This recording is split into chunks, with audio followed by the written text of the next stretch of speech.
All right, this is Theron from Bricks and Flicks. Welcome to Mech Armor Monday. Today we're working on, well, Black Panther's Mech Armor. And today we're talking about Black Panther from the MCU. Uh, Even though it says we're going to get from Winter Soldier all the way to Endgame, I don't know, because I ended up with a whole lot of notes on Black Panther, so we might just be able to get through Black Panther. Maybe. So, uh,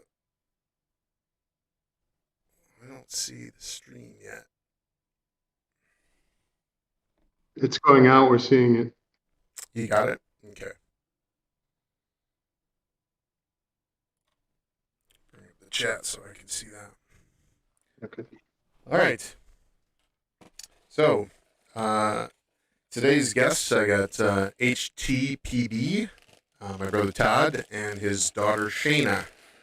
Hi, guys. Thank you for joining in.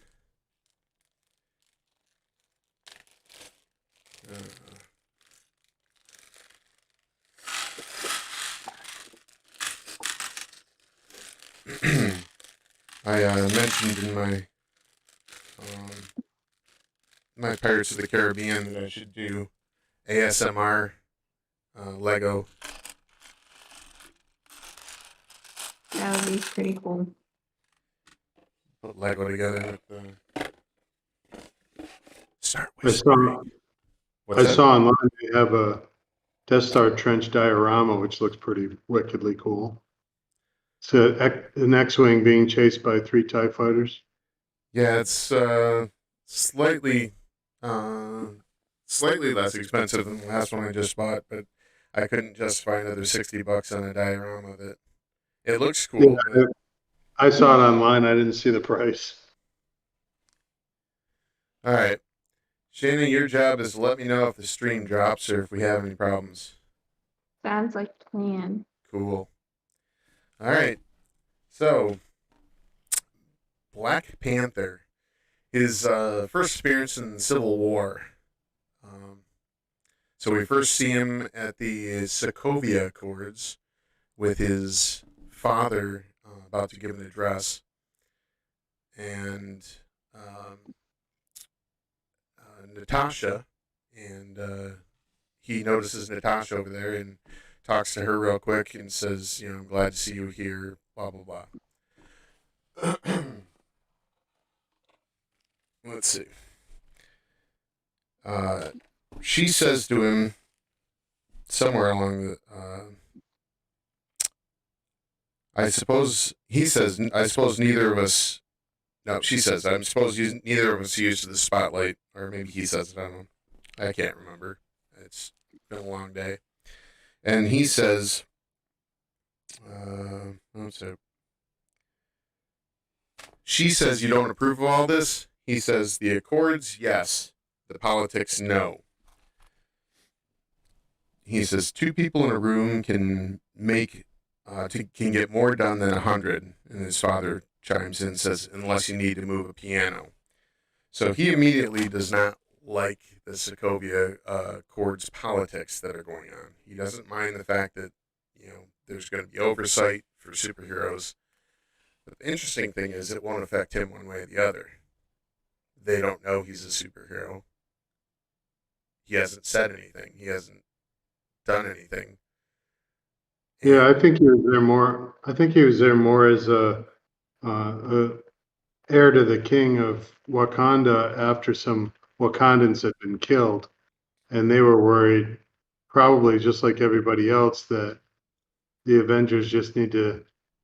Maybe the world was just mad that the Avengers weren't acknowledging the death and the losses that happened, and relaying to everybody what their mentality was about how you have to save who you can save, but not everybody can be saved. If they'd just done that, maybe the world would have accepted that thought line instead of just letting them stew about who's doing anything to stop all this death and destruction. So maybe I think him and his father were both there because some Wakandans had been killed. as a hey, this needs to stop. We need to do something. So his father starts talking, and he's looking out the window, and he notices the van down below. The the guy in tactical gear jumps out of the van, yells to everybody to get out, and he realizes there's a bomb in there that's going to explode, and he jumps to save his father, and fails. So there's a part of this that I'm curious about. How many Black Panthers are allowed? How many are you allowed to have? Well, later in their conversations in the ethereal plane or wherever they go to see the kings of the past, they talk about how his father was preparing him to be king, and he'd been trained and educated and brought up to be able to do it. So maybe he'd already been trained in all the combat, because obviously in the challenge fight, he wasn't inept when it came to hand-to-hand combat and weapons combat. So he'd been trained to take over the mantle of Black Panther. You're wondering whether he already was wearing the mantle, even though his father was still king? Yes. Which he Well, was. maybe he might have passed the protector of the realm as Black Panther down to his son already, because he was too old to do it. That's possible. And I had thought about that. But again, why would he get rid of the abilities? He didn't have to. The Meaning abilities he are for life. might have survived the explosion Yeah. if he had the Yep. heart of Wakanda, whatever that purple flower is. Yes. So I agree with what you said about just training alone, because I was telling him earlier that even in the comic books, it says that the Winter Soldier, the story is a little bit different. Like, he ends up being an orphan and he grows up with T'Challa, and they grow up in the palace and everything, and they train together. It's not the same storyline as the Marvel movies. So I think it was also for the fact of they were also training them to be soldiers anyways. I mean, T'Challa more to be king, but at the same time, when they were growing up, it was more sparring partner instead of anything else. all right. Still doesn't explain the fact that King T'Challa would get rid of his powers. Yes, that's interesting. Maybe it's just a plot hole that nobody really realized that it would come across that way. But I don't know all the different tribes, whether they're all warring tribes anymore. Obviously, the mining tribe's going to have some muscles if they're mining, although the technology may have taken away some of the manual labor. But the border tribe's obviously a warring tribe, and they're all going to be warriors.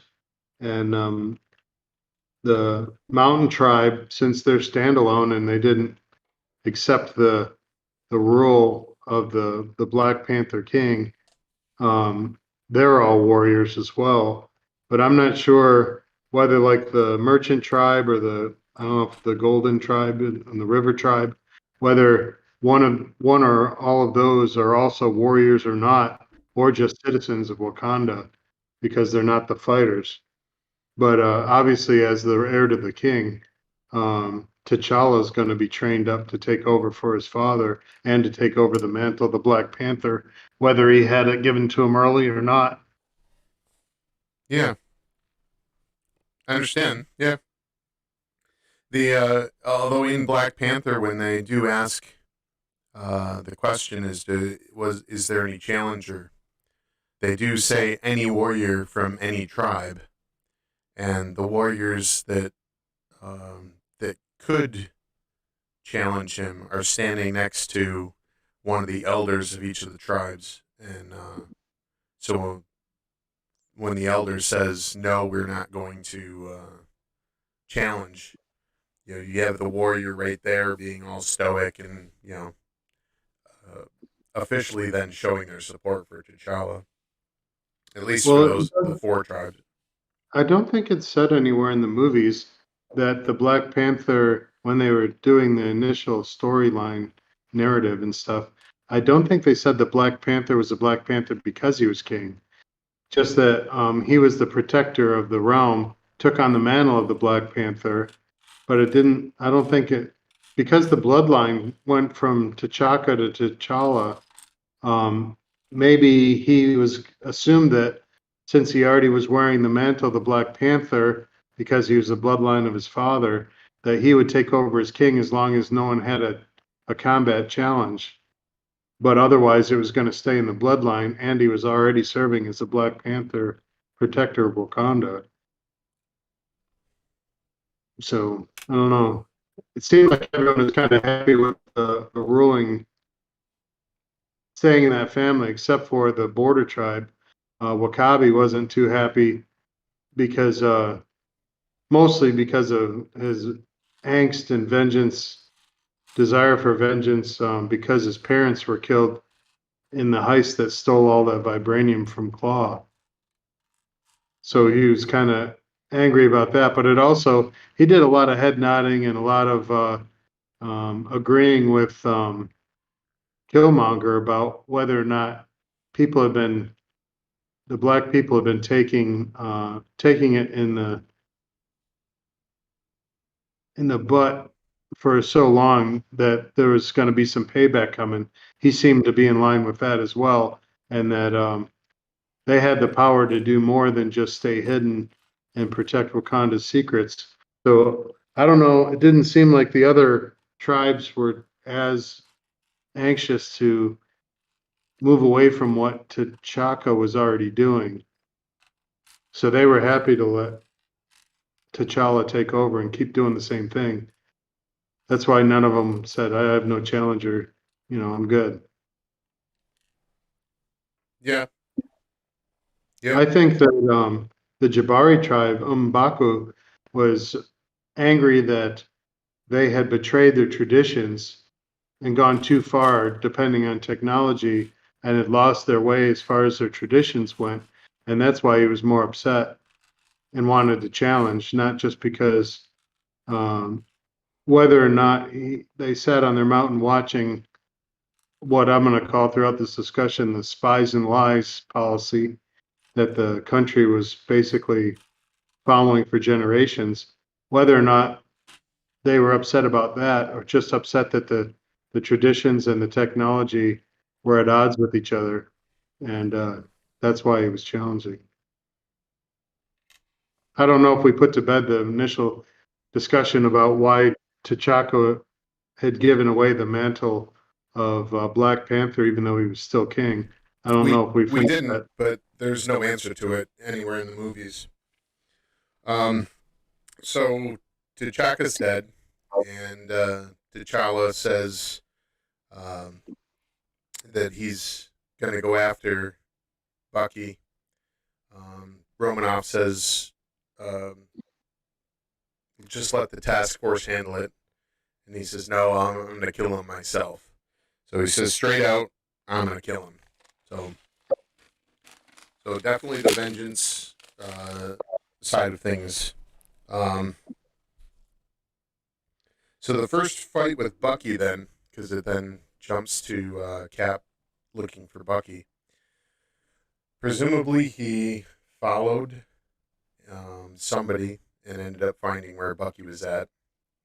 So the fight that Bucky and Cap have with the soldiers, Bucky throws his duffel bag, and then comes down a couple of floors and then jumps after it.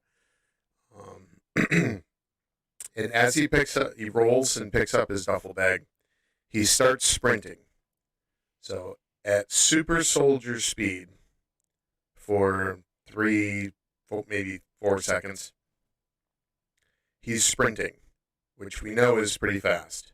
So maybe just to start out and then sprint 30, 40 feet, maybe? Would you say?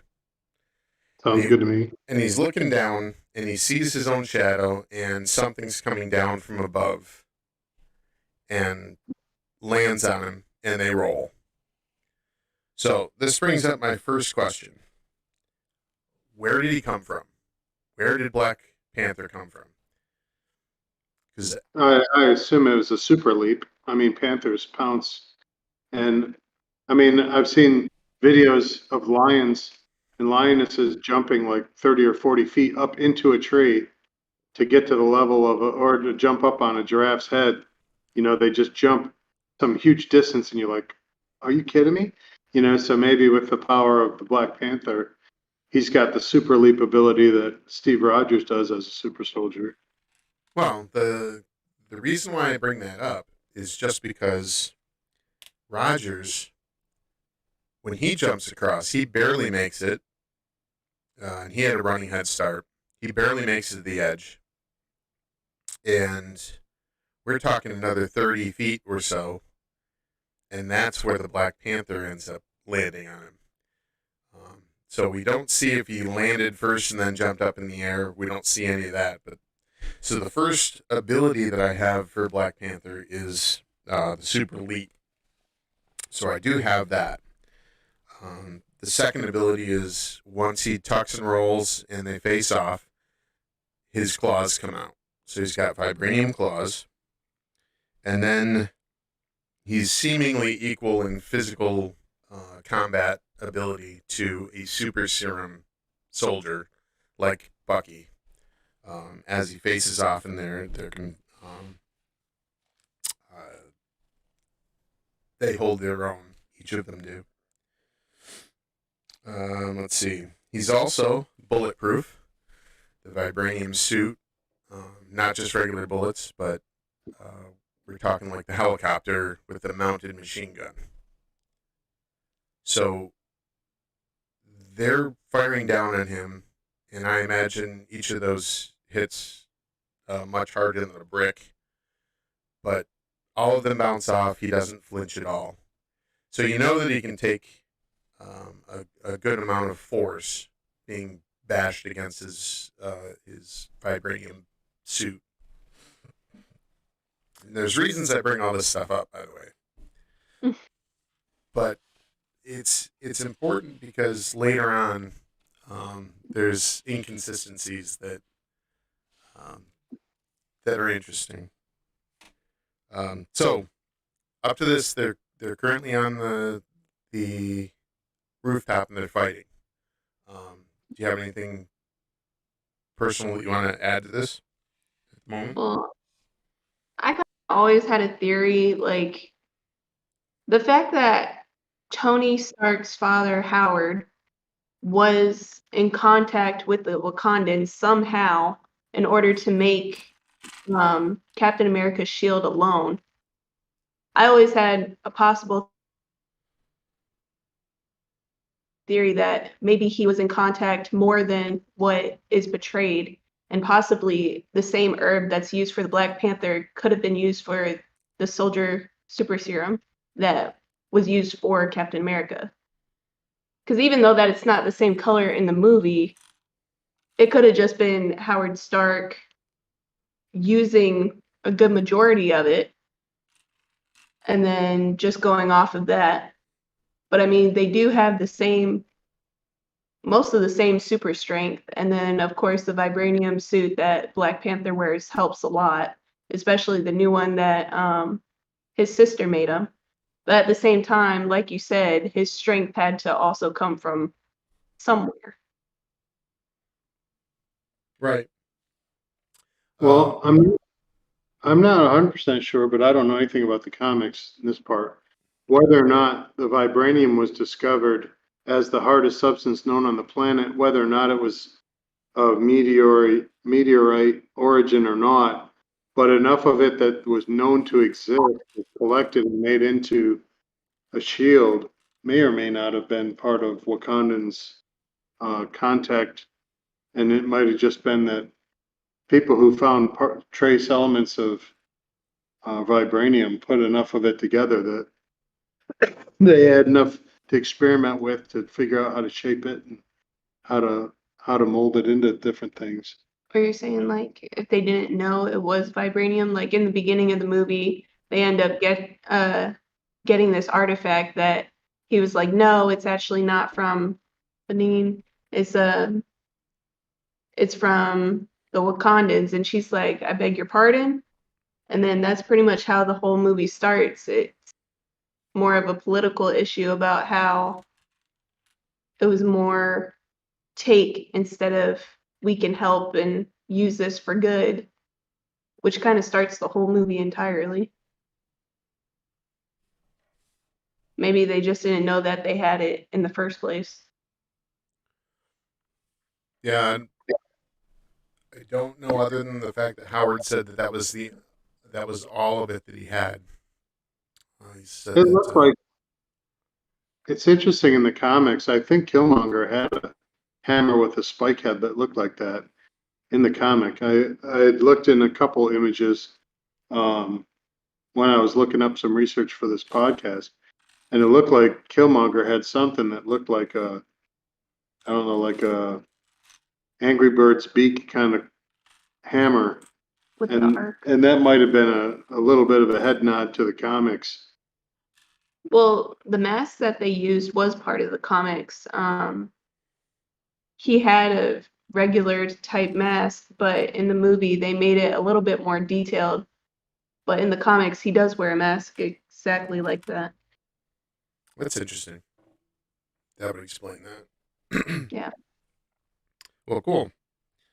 All right, so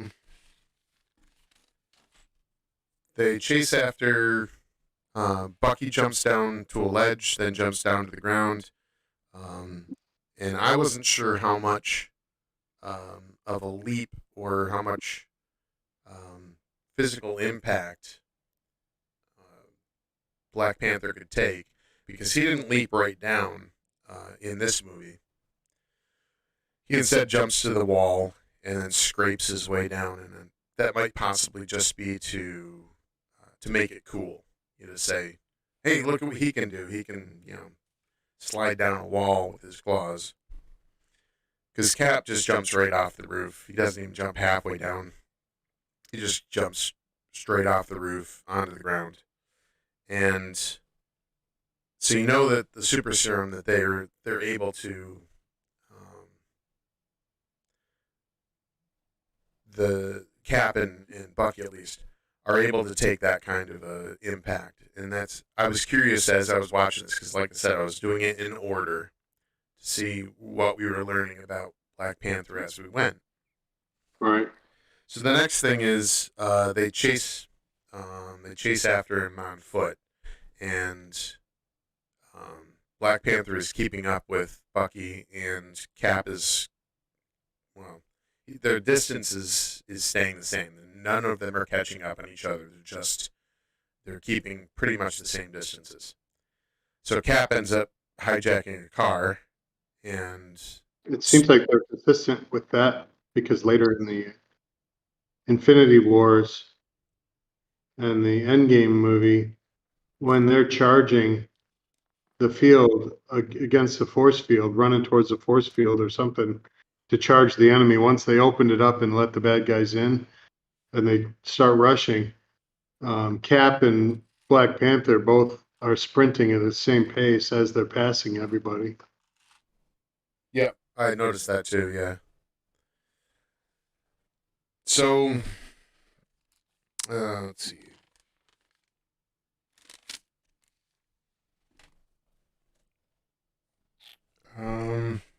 I guess the next thing that I had mentioned, just because I didn't mention it with Civil War with Captain America, when Bucky grabs the motorcycle, it looks cool, but it would never happen. That's an extremely heavy motorcycle coming at him at full speed. He grabs it Yeah, with one arm, and the he momentum. doesn't weigh Yeah. enough to be able to do what he did. So although it looks cool, yeah, that wouldn't have happened. Okay, so um, they finally go through the rest of the chase, and they all get captured, and they find out that this person, the Black Panther costume, is the new King T'Challa.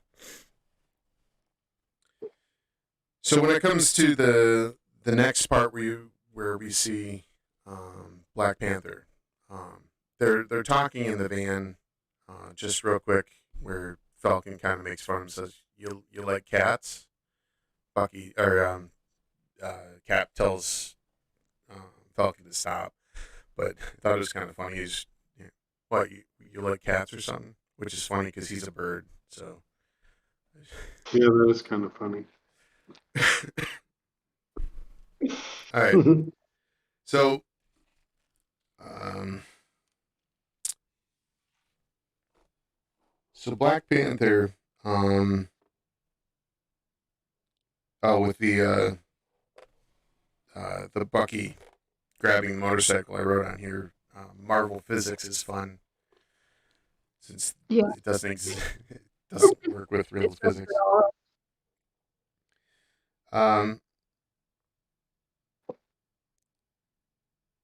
So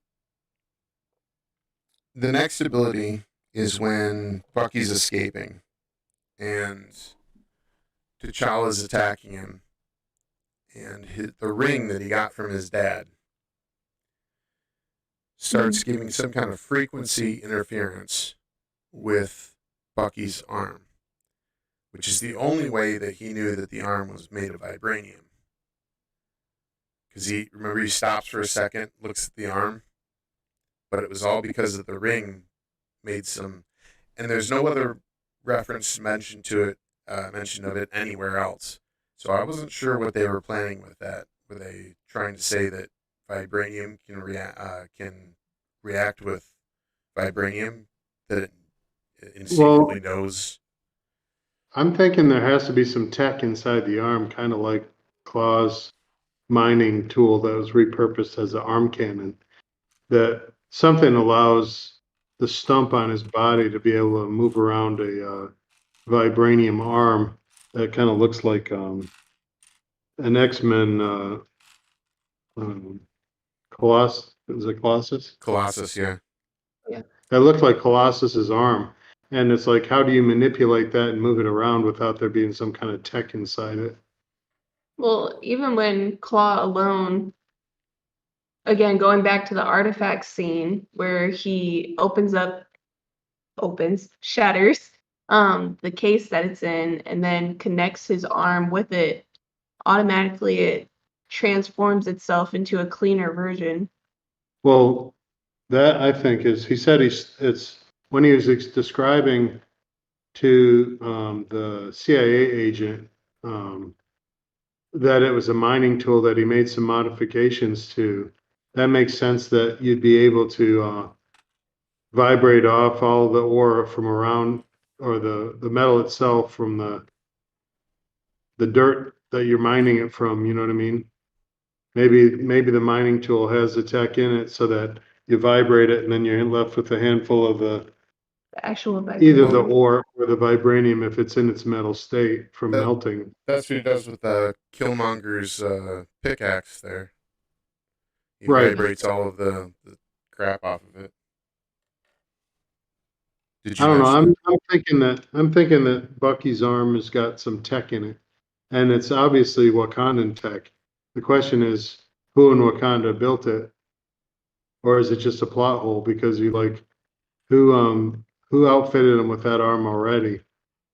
Because how would the Russians have gotten Wakanda technology? Well, wouldn't it just be? Oh, it wasn't Germans. That's right. It was the Russians. Wouldn't it just be his sister? Because she makes the comment when the CIA agent needs to be healed. She's like, "Oh, look, another white boy that we get to fix." Well, when she said that, though, I think that was already after they had turned him in and froze him after Civil War. So where she's saying that, she said that during the Black Panther movie, I think. Right. That was after Civil War when they'd already froze him and started trying to deprogram Bucky's Soviet brainwashing. But I'm saying like you guys said, the tech could just be her. Later on, Because I mean, when they fix his bullet wound, I mean, she was the only one that supposedly did it. I'm sure she had a couple people in the lab helping her, but at the same time, I think she invented the new arm for the last two movies when he's got the black. would it like readjust? The new arm definitely came probably from Shuri when he shows up because he was still he recovered from his brainwashing, Yeah. and then they gave him an arm to fight with for the Endgame anyway. If not, did Bucky evaporate with the blip? Yeah. He comes back. When he comes back, he gets a new arm. It's not silver or not silver, but it's not vibranium color anymore. It's black, like it's been colored. Altered. Yeah. So I think that maybe Shuri made the second one, but definitely if it's tech that makes the arm what it is, someone made that for him in the past. Well, then do you think, let's say Claw, he was selling everything that he had to the best buyer, so he obviously knew people that knew about or heard about vibranium. Do you think it was just the people that also took Bucky and transformed his mind and it just went down the No, road? Bucky's 50 years of assassination, so you're talking really ancient as far as. But then again, Hydra rebuilt itself. Yeah, the lies and spies is a culture in Wakanda, and it was probably going on for generations because they put the war dogs out into all the different countries to be spies. And so I don't think that Claw was the first person to have Wakandans giving him the gouge on where to get some of this stuff. I know that Njobu, is it? The brother. Njobu is trying to move towards arming all the oppressed Africans everywhere they are so that there could be an uprising. And he may have been getting weapons and stuff out all the time. And just because he smuggled out vibranium in a shipment, Claw still had the mining tool arm, and there are other things. So there's more tech that was being, but that was in 92. So assuming he'd been doing it for years, he hadn't been doing it since the 50s because he wasn't old enough. So that sort of a mentality and the spies and lies thing's probably been going on for generations. That makes sense. Now, I actually don't know, and I could be wrong about this, but going back to Njobu, when he has the canister of vibranium that his brother takes from him, do you think that was the only canister that he told James about, or did he already give stuff out before then? Well, as far as Claw, Ulysses Claw ended up getting a quarter ton, according to T'Chaka in that scene. He had gotten a quarter ton of vibranium and then blew up a bomb that ended up killing a lot of people. Yeah, I'm not sure that Claw was the one that Njobu was giving his stuff to. Because I don't think it was direct. I think he sold the information of where because T'Chaka had said that somebody had given Ulysses. There's no way for Ulysses to know where this vault of you're right. vibranium was. So I don't think he gave it to him directly. I think he sold him the information. And again, I think that's the heist where the border tribe in Wakabi's parents were killed in that heist because that's why he wanted Claw dead so bad. That makes sense. Now, going off of vibranium itself, and we were talking about attached arms and tools and stuff like that, I'm more asking, I don't understand how the keys work to get into Wakanda? Is it through bloodstream, like going back to the herb, or is it tattooed on? Like, how does the key to get into the gate work? Because Njobu's son had it, and that's how he got in to give them back Claw. Oh, I don't know. I don't know that the shield protects all of Wakanda. It just No. protects the city Yeah. because the border tribe is the first defense, and they're not inside the wall, they're outside the wall. So maybe he just walked up on the border tribe's region of defense with a bag, dragging the body in the bag. And as soon as they showed up, they're like, "What are you doing? You shouldn't be here." But they were well far away from the city and far away from the dome. I think the dome was just over the city. Now, maybe, But even without the border tribe, he still could have gotten in because his father gave him the key on his lip. well, I think that's just a tattoo that proved that he was Wakandan. I don't know that that opened up doors or anything necessarily. I don't, unless you're getting it from comics or something else that I don't know about. No. But I mean, could the key also like detect where the vibranium is? Kind of like his hand, or going to the artifact, or Bucky's arm when it's reformed? I don't know. I didn't. Is it like a spidey sense all of a I sudden? didn't get the impression that the vibranium itself was sensed by anybody, other than testing it once you have it in front of you and saying, "Hey, that must be vibranium." But Claw and him were talking when they were holding the artifact, and he said, "You better be right about this," or something along there. So Claw wasn't sure, but whether his dad told him or something, I wonder if the key on your lip can also kind of detect like what we were talking about. Well, I do think Killmonger did a whole lot of research the moment that his father was killed, Oh yeah. and for the whole rest of his life, he dedicated his life to finding out everything and probably knew more about what Wakanda had leaked to the rest of the world, from his investigation into how to get back to Wakanda and how to get back at him. So he probably knew everything he could Yeah. find, including did the historical research to know the difference between what was going on in that museum with Yeah. the display pieces. And I don't know. All right, well, we're almost there. Hold on.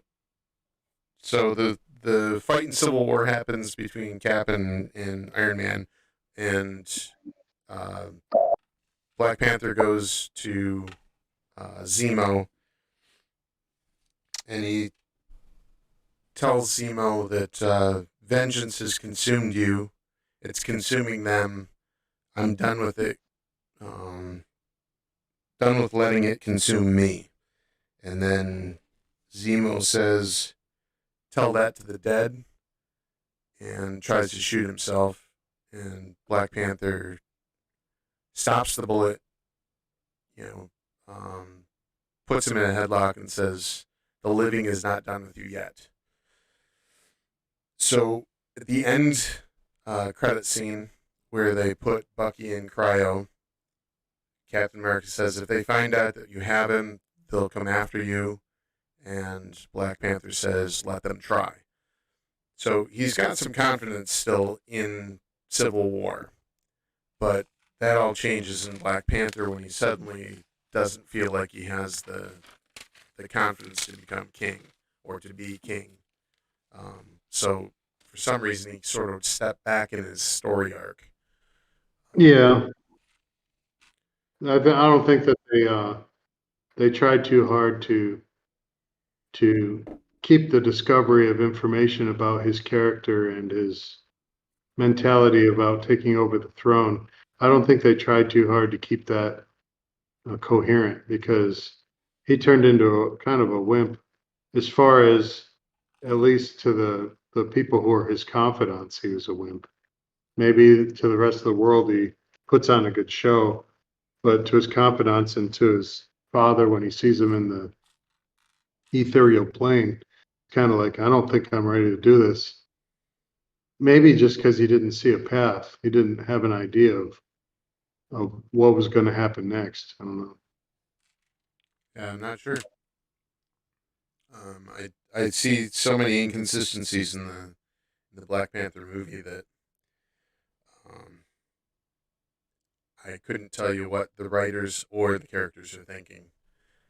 They change their minds and do really weird things. So I'm not quite sure what they were thinking or what he might have been thinking either. Well, when I did some research into the comics and finding out that Eric, who is Killmonger, was in all of the comics for a very long time, um, it dashed my ideas about who did the writing for this movie and what they were trying to do because it already existed already. They were just trying to put what was in the comics into a movie. But it's interesting, struck me as interesting that all of the names and everyone in Wakanda is either 3 or 4 syllables, but Njidaka, whatever, Killmonger's actual name, is the only one that's more syllables than everybody else's, which makes him maybe more complex of a character because everybody else has Njobu or Ramonda, or they're not Njidaka, Njidaka. It's like it's more syllables than anybody else. It's maybe his character's more complex. I don't know. It was a thought. Obviously, if he's been around for forever and it was in comics, maybe they just picked Africa sounding names, or maybe even looked up African names from some tribe. But I thought maybe when I first saw that, I was like, well, that's interesting that maybe he's a little more complex than all the other characters who aren't as nuanced because he's got lots of points of view, including the the outsider point of view because he's been an outcast or at least denied access to his home world, of Wakanda. But anyway, I guess because it was once I found out that he had been around for forever in the comics, I was like, well, there goes that idea. But it was interesting to me that his name was more complex than everyone else, and his character's more complex than everyone else. It's I did it's like. definitely interesting. Go ahead. I'm just said it was interesting. Go ahead. I did like in the movie how they actually did tie in a lot of the actual language. Like originally, I was reading up on it, and apparently they weren't even gonna have Chadwick do an accent. And he was like, "Why would you have people from Wakanda not have an accent for a whole movie? It's based on the culture of it." And then like even when T'Challa comes home in I think the first or second scene, his sister meets up with him and she's like joking up on him with his mom standing right there. Apparently her t-shirt was um had like a Ghana meeting for like purpose. And so they tied it in with the outfits as well and actually tried to get real authentic languages tied into it. Yeah, Well, I think they go they ahead. actually developed a language for Wakanda, Yeah. and to the Boswick, Chadwick Boseman, Yeah.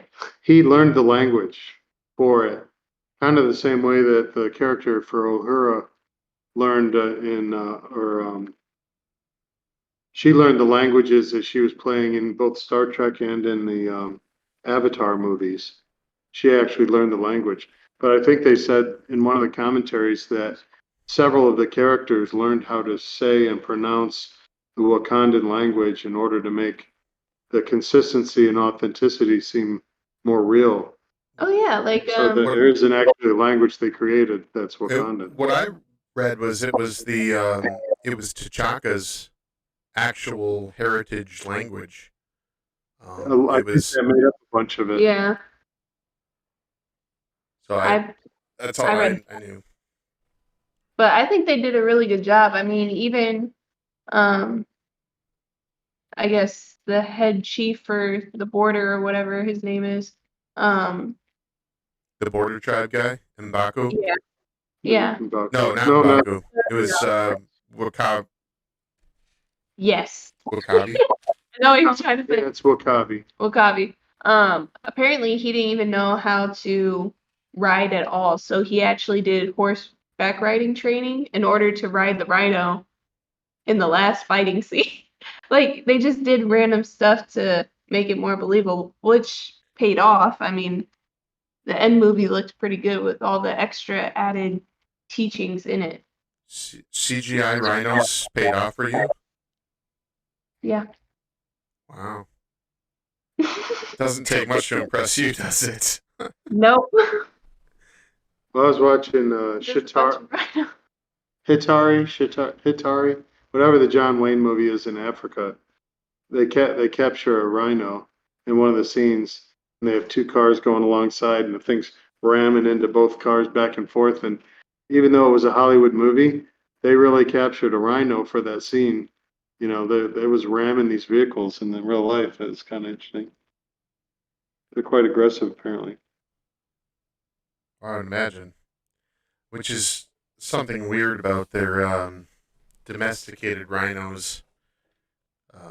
If one of them even tried to lean against that very thin, rickety fence just to scratch its ass, it would have broke the fence. So I Well, was it's interesting that Okoye was so familiar with Wakabi's specific mount that it stopped from charging and gave her a lick on the face because it's obviously domesticated enough to recognize her. right. All right. So do we want to go through the movie three scenes, or do you just want to keep bringing up bits and pieces as it goes? Well, why don't we pick some threads and talk about the threads maybe? Like, how about the fact that Wakanda was a country of isolationists, but they were putting spies out in all the different countries with war dogs with the capability to do more than just be spies, Yeah. and how that was so distasteful to T'Challa when he found out that they'd been watching the world for so long but not participating in the world, just keeping their secrets and keeping all the technology and power to themselves. You know, T'Challa definitely did not like that. But at the same time, his ex-girlfriend and then by the end of the movie, girlfriend Nakia, it's not like she didn't warn him about all of it. Like she obviously had a conversation with him prior to the conversation that was shown on screen, discussing, hey, I'm out here doing all the work, but I could do so much more if you guys helped. But at the same time, no one wants to help. It's interesting that Nakia seemed to be picking which battles she was willing to get involved in because she was keeping her identity secret, but she chose to try and help oppressed women in Africa because of the women slave trade or whatever that was going on that she was in a truck for. It wasn't that she was causing a revolution or engaging in all out hand to hand combat with anyone she found that was bad. She was a spy and she was letting herself be either captured with the girls or something and had a plan to free them before she was interrupted by Black Panther swooping in from the sky For personal reasons. and freezing. True. So he was interrupting her spy mission just to be able to get her to come to his inauguration. Well, it did seem a little bit callous of him to not take into account what she was doing, but all they were doing was tracking where she was, and I don't know whether they acknowledged whether or not she was in any kind of danger and they were rescuing her from the caravan, or if they were just trying to say, okay, we're going to call you in because this is coming up tomorrow and we need you. Because it seems that there would be a different way to get in touch with her other than that. But I don't think they were trying to rescue her necessarily. She did have a plan, and remember, Akoya, is that her name? Okoye. Yeah. Okoye actually kind of made a bet that he would freeze after seeing her. So it's Mhm. not like they were in a rush to get her. It's not like they did. Not like there was any sort of concern for her well-being. It seems. Yeah. Uh, as far as the Wakandan technology goes, I do kind of like the sand, um, the 3D sand boxes. Yeah, the sand table stuff. Sand They table, use yeah. they use that in the Dune movies too, I think. And they That's also pretty use cool. it in, I think they use a sand table in the what's the fairies, the The Witch Winx Doctor. Chronicles. The Winx. The Winx Chronicles, they had sandboards like that too. I think it's the latest and greatest CGI magic in Hollywood, so it's going to show up in a bunch of different movies. Like when the Klingon homeworld blows up and that super expanding ring went out of it, they decided to use that in a bunch of movies, including Star Wars when the Death Star blew up and the new CGI added. I like the fact in those movies that they did it the old-fashioned way and blew up a bunch of white phosphorus in an explosion, and they put the camera underneath it and let the explosion fall down onto the camera lens.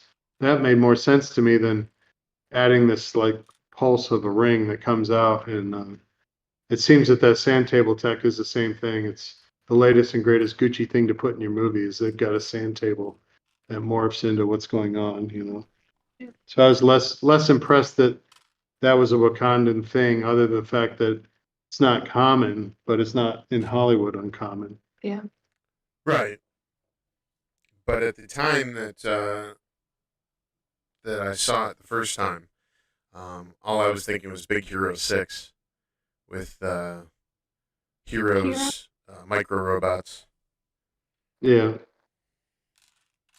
It's a good movie. Yeah, I kind of wish I had some Lego that would That, coincide with that. cool. So what do you suppose La the la war la la la. what do you suppose the war dogs were doing deployed around the world with weapons and the ability to have more to do with everyone than just be spies? Was that all to protect Wakanda at all costs? And that's why they were armed, or was there always a faction of the government that was sort of trying to posture them for future use in other ways?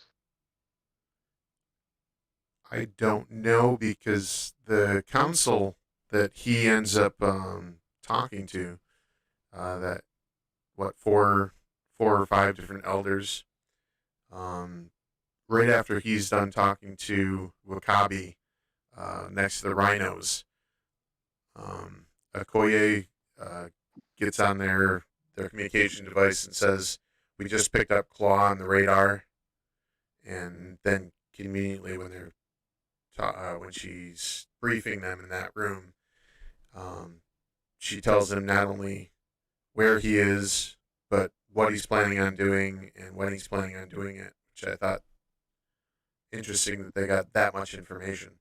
So their war dogs could have their ear out in a lot of places for a lot of things, and that might be the reason why their radar, um, what she called it, actually got that much information out of it. So it's possible that it's a spy network, specifically to find their enemies. I did find it interesting though that Claw was on the run for 30 years and T'Chaka was never able to capture him. Yeah. With their technology the way that it is, um, couldn't they just do what Banner did to find the Tesseract? Not Tesseract, the Yeah. staff. It had gamma radiation, so all he had to do was configure a bunch of scanners to look for gamma radiation and found it. Well, they're the Yeah. leading authority on vibranium. Couldn't they just look for other sources of vibranium in the world, and when they find a stockpile of it, boom, there he is. How I hard think could that be? Yeah. I think they kind of wanted him to be out and about. I mean, Black Panther's father says he never caught him, and when he's explaining to the council, it was his biggest mistake. But, like, I agree with what you're saying. It's just at the same time, I don't think that he really wanted him to be caught, because then who else is Claw talking to? I think it was more of a guinea pig type situation. Let's see where he runs off to and if he joins his buddies. We're missing one thing. That could be that the writers are just crap writers, That is true.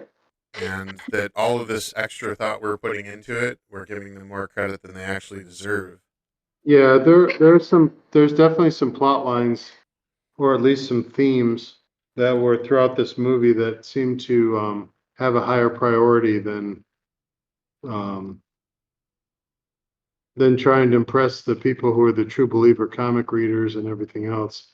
They were more interested in putting out the message that the movie was trying to portray, which was basically the maybe isolationists versus revolutionaries that should now stand up and take back everything that had been taken from them through oppression throughout the generations, and the reason that T'Challa used that isn't really what we do and that's not right, you know.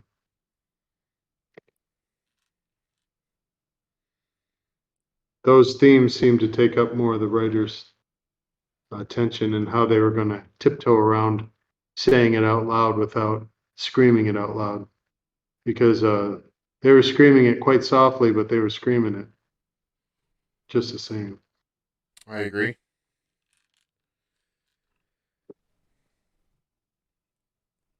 It's they also had a bit of border politics involved when Wakabi and T'Challa are talking in front of the rhinos about should they open up um, their technology to the surrounding areas, and T'Challa had said something along the lines of, if we did that, we would lose our identity. I'm not quite sure how you necessarily lose your identity when you've got that much technology behind you, and it's not like somebody else is going to take over your lifestyle when you've basically been leading the world in technology for thousands of years.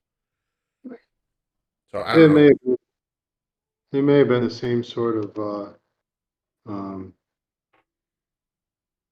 idea of the Jedi following their strict rules and losing sight of what the rules were trying to represent. It might have been that kind of a rule for Wakanda that no, if we start doing that, we'll lose ourselves. No, no, no, no, we can't do that. Everyone knows that.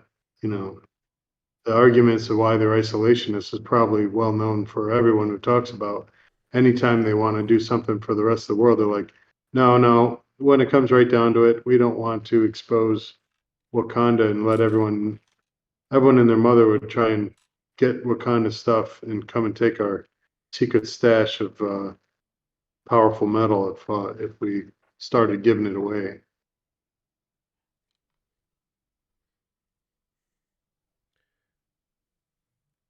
I can't remember what movie it's from. And you don't want us exposing. Oh, it's Ghostbusters. And you don't want us exposing ourselves. Sorry, it was Ghostbusters 2. When you said exposing, all I could think of was that line. Hmm.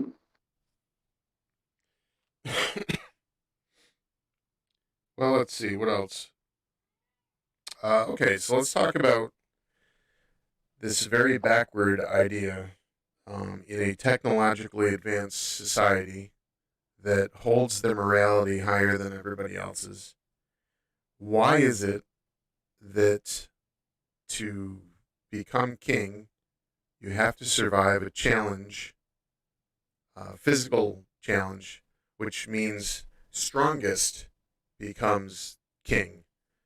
Not cat, get down. And not the smartest becomes king. Why do you suppose that is? Well, it's the problem with arguing about a patriarchal pyramid of the elite on power on top and in charge of things, and that men have always been stronger than women. So therefore, as far as combat goes, if it's going to be a combat thing, then the men obviously are the ones to fight. The problem with taking that as a stance and saying that it's wrong is that the truth of the matter is that Get down. Sorry, my cat's up. so I'm trying to think of the word for hierarchy, not hierarchy. What's the word for the pyramids? No, no, patriarchy is just one of them, but I'll think of the word in a second. But basically, when it comes to being a warrior tribes, there's no way in reality that anyone can argue that a woman is as strong as a man. That's why a high school soccer team can beat the women's USA soccer team, even though they're the best women's soccer Yeah. team in the world. You get a 10th grade high school class and they beat them because they're all men.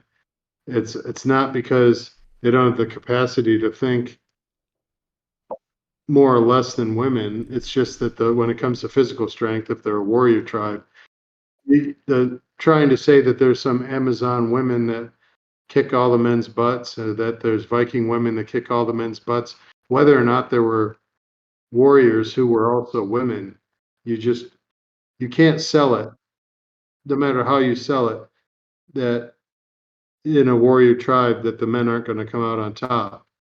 So that's going on, but they didn't want to bring, if it's Hollywood, you don't want to bring that too much to the forefront, because you start sounding like you're have a scattered idea of your ideas. You can't sit there and justify one thing, but what about that? Don't confuse the subject. We're talking about this right now. So the fact that in reality, if it was a warrior-based tribe, that is the way it would be figured out. You can't cover that up with all your patriarchal claptrap about how man-dominated system is oppressive, and you need to have women have the equal opportunities. I mean, they tried what they could. Their palace guard and the The Dora general. Milaje, the elite soldiers of this tribe were women. Maybe, I don't know, maybe a woman could have challenged for the kingship too. Who knows? Well, Zuri did say he said if there's any warriors out there from any of the tribes, um, now's the time to challenge. And then after he's done saying that, after they all said no, they didn't want to challenge, they said, "Is there anybody with royal blood who wants to challenge?" And remember, his sister raised her hand and then made a joke about her corset being too tight. Let's get this on over with.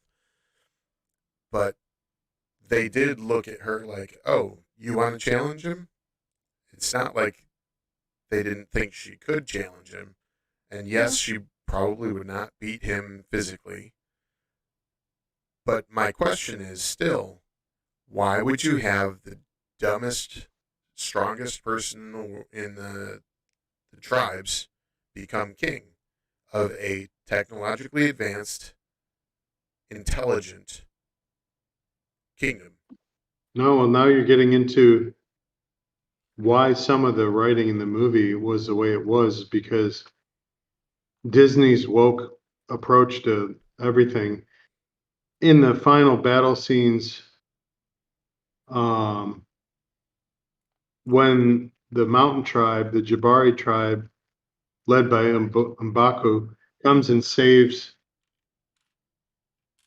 comes and saves the Dora Milaje when they're fighting within who's going to be king, whether it was I don't know if that was that scene or not. They didn't want the tribe that looked like ape men to bring all their male soldiers, and in the comics and I think in the movie they were all, everyone in the mountain tribe were all men. They took that out and added some women warriors. So if you look in the Infinity Wars and the Endgame, you'll see a Jabari woman going, ah! And she comes in with a There's actually spear. one in Black Panther too. She's in Yeah. the scene in the end. They added that so people wouldn't think that it was a male-dominated society. Well, at the same time, I mean, Nakia was never known as a warrior. In the whole movie, she's described as a spy. The general is known as a warrior, but at the same time, when they were doing the challenge, she was who they were going to pick for her clan, I guess. So does it really have to be a warrior at all or royal bloodline?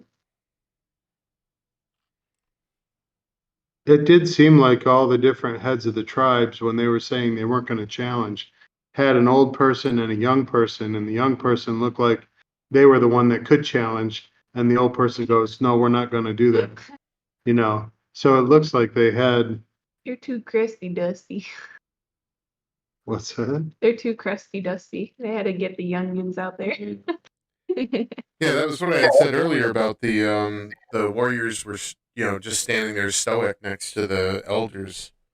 Yeah. So yes, they had somebody that could challenge. They just didn't. Yeah. Well, you could see that the Dora Milaje regiment, the female warriors, was probably a head nod to the idea of Amazon women warriors, the same sort of a deal.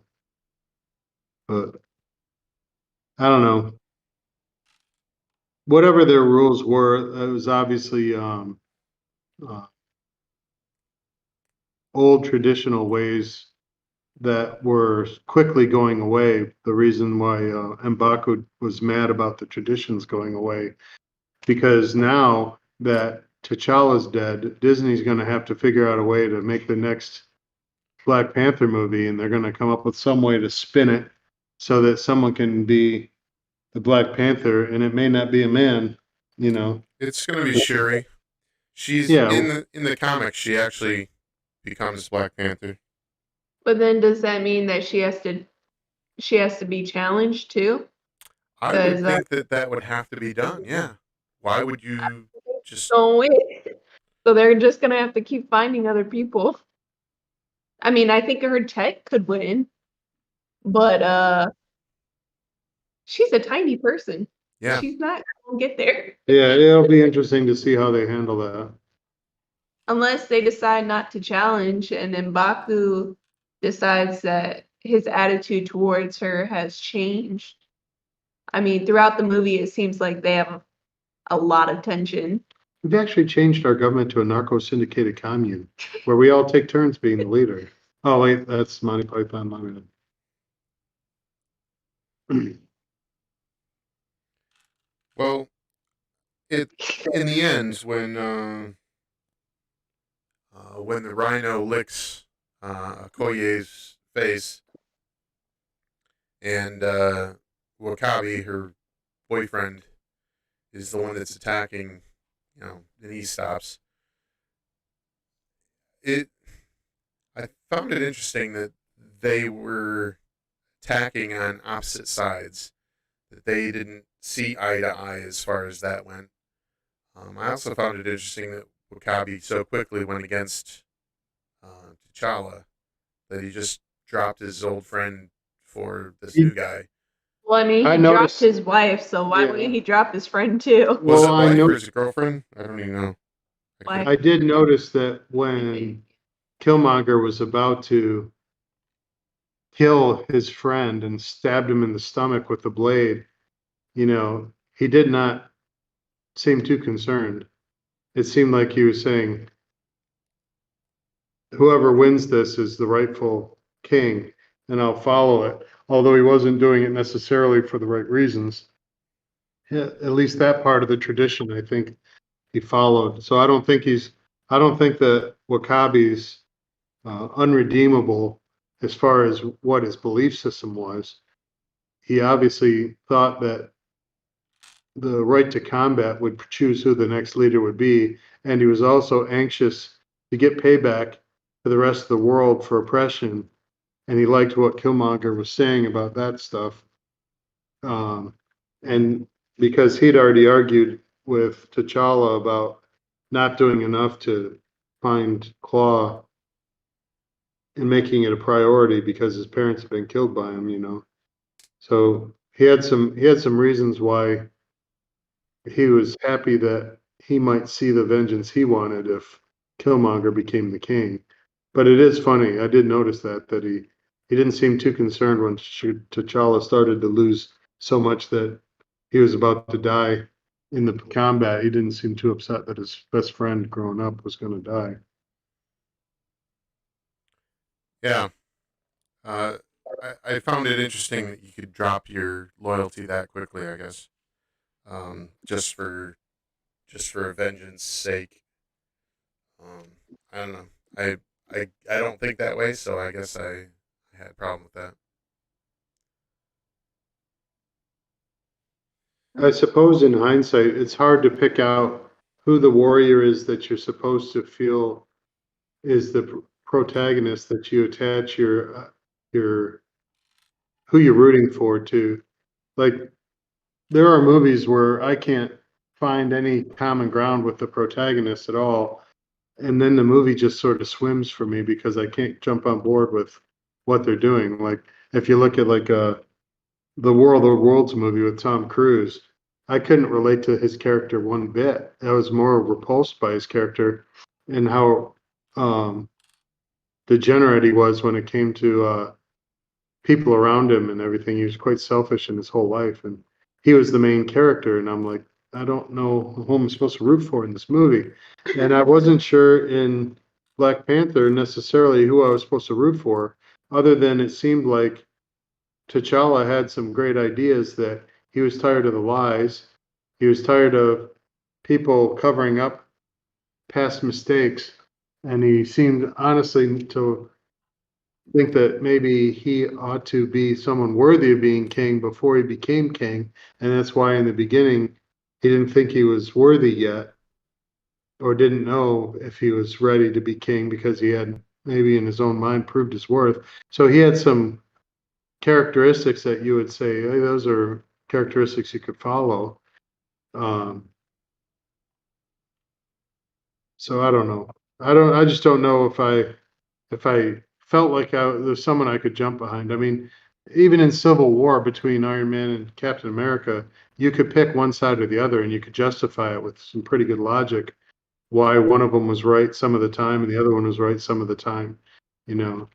Um, but in this movie, other than the fact that T'Challa had a life-changing moment when he went back into the ethereal plane after he was rescued by the mountain people, and he took the flower again, and he's like, "No, we're not doing this anymore. You all ought to be ashamed of yourself. I'm sorry that I'm even part of your history of lies and bullshit, but I'm not doing it anymore." And I'm not going to join you here, even though this could be the moment where I say, you're right, I could go hang out on the tree and turn into like a panther ghost sitting on a tree limb for the rest of eternity. He decides he's not gonna, he's gonna go back and he's gonna make it right and he's gonna fix it. It's the only moment that I really felt like I could get behind his character and follow him in everything he was doing. I Right. think I think the character that just in the Black Panther movie alone that would make a lot more sense to follow would be M'Baku. More for the fact of he did go on challenge day. He respected everybody's wishes that was the selected day to do it. He yielded because yes, he took a little bit of convincing, but he understood, hey, your people need you. We haven't really done our part into providing aid for you guys.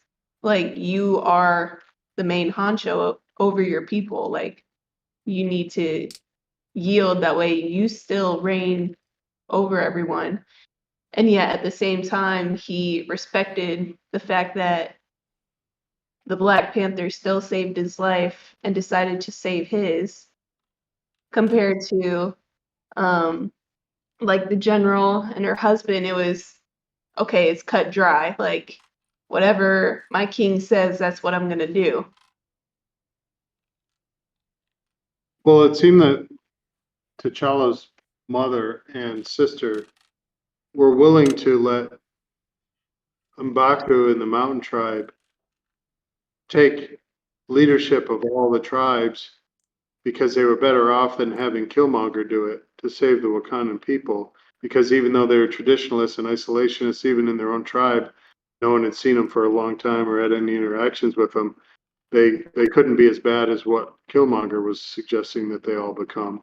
So they were willing to even bring their mortal tribal rival to become the king because that was better, lesser of the two evils than letting Killmonger do it. And I didn't, when I first saw the movie the first time and they were bringing the flower, I thought they were going to give it to M'Baku. I didn't know what was going on as far as that goes. I didn't really do too much mind twisting to try and figure out how Black Panther was going to get killed in his own movie. You know, obviously that couldn't really ever happen, but I didn't know where it was going, and I honestly thought they were going to give the Black Panther power to M'Baku, and that was going to happen next. You know, I was willing to do it because everything that M'Baku said wasn't that horrible. What he was saying, all he was saying is that he can't believe that Wakanda had moved so far away from tradition that they've lost their way, which is pretty much microcosm model of the world. I think we've outpaced our morality and our sensibilities, and the technology's just run beyond whether or not things are a good thing to do or not a good thing to do. We don't even ask the question anymore. We just do it because you can do it. You know, our technology's gone well beyond our morality. Well, I mean, even when his Black Panther sister and mom come up to him, he's like, okay, well, did he die in ritual combat? So it's a defeat, which is the whole purpose of a challenge. Like, he earned the right to do that. Like, he may not be the king that you want, but then again, we haven't had your kings ever come out